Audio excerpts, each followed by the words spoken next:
Day 3 with Russell Brand. See it first on Rumble. Have a look at some of the corporate partners of the WEF. There are some of the finest names in medicine, entertainment, sugary drinks, investment and football and weapons. Lockheed Martin, Wow. they're there. We've not had, have we been sponsored by Lockheed Martin yet? We're still looking to... So when you talk about fragmentation, one of the ways in which they want to solve a fragmented world, I mean, and they mentioned the energy crisis, didn't they, and the cost of living crisis. When you're sponsored by Shell, do you think how much you can't take Shell's money if you're interested in an energy crisis. When Shell are having record profits at the moment, or Lockheed Martin, who are profiting up 50% in their stocks now. Coca-Cola was sponsoring COP.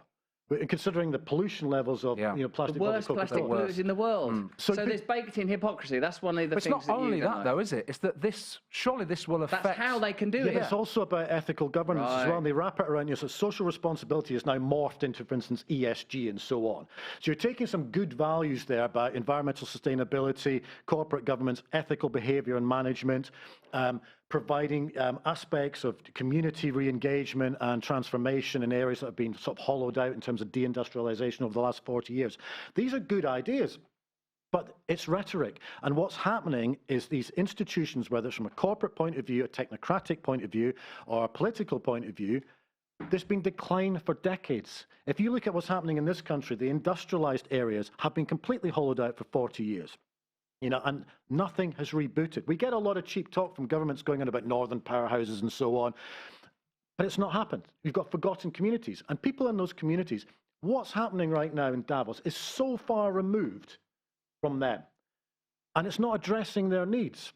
And people hear this talk, whether it's coming from our politicians, from our government, whether it's from corporates or technocrats. I think we've heard this before. What they do is like emperor's new clothes rhetoric. They just sort of unwrap it and then put more wrapping on and come up with a new phrase. They move social responsibility to ESG.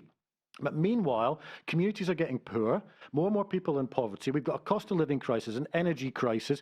We've got inflation going through the roof, and you've got talking shops in Davos saying we're effectively going to save the planet and help your lives, but they're not. They're getting richer, but everyone else is getting poorer. Day 3 with Russell Brand. See it first on Rumble.